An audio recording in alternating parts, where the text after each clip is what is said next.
سلام سر یکی از رسم و رسومات روستاییان اینه که گروهی جمع باید در تمام کارهایی که اشین محل در اونجا اتفاق دیگه بود. یکی از اون رسم و رسومات حلوا سازیه.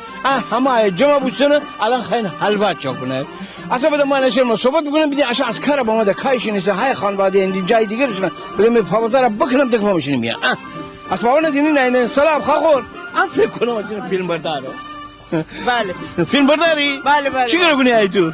من دوست دارم فیلم برداری. چه شوق چیه؟ ما خیاطم، بافنده ام، امپول زنم. آفرین. دیتره بگویم فیلم برداری کنم، دیتره بگویم کشاورزی کنم. بچه روستایم ده آیا. آفرین بودو. دینی مرشی یاده سابق امی بحال جا کل روستان درونجه یعنی هر روستای این فرسو که تمام کاران انجام ده گاز کنده، خوین گفته، خیس وسده، امپول زه، سنت کده، سرتشته، دو چرچگیری کده، همه کاران کده برای الان نصف بالاخره انجام. تو دی فیلم برداری بکن. شما نه چی کار کنیم؟ نمیگه آتش تو آشنا چرا جمع کدین آشنا چیزه؟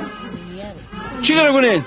ابجه؟ ما کره حلوا چکنم. حلوا فعلا حلوا سی باورات منتظری؟ آره منتظر. تو میره بگو بیزنم. آتش تا مدینم بیاد این چیزان دیگه بام. بیاد چی دیگه؟ دنی بیاد چی دیگه بام. اولا استفاده های خاصی از آن تشتن کردی. این سری که مثلا خوری ترشی پامودور عشان که خاصی نبودن. متعین نبود اون تشتی که با تشت آهنی بود. تشت آهنی جشن بودنی. مرسی جم چه بودنی. که مثلا اون رنگ سیاه بود.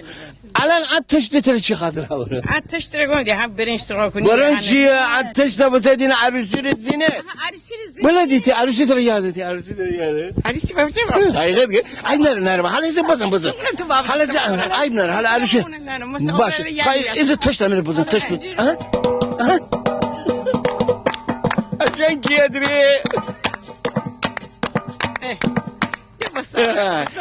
عشان هر کدام دارن تو ام پیلتش تو بزن گوی تو خیلی وایر دیه. خیلی خوب خاطر. بزن. خیلی وارتر. بندر عباس بزن باشد. جانب نازم. ام بندریو.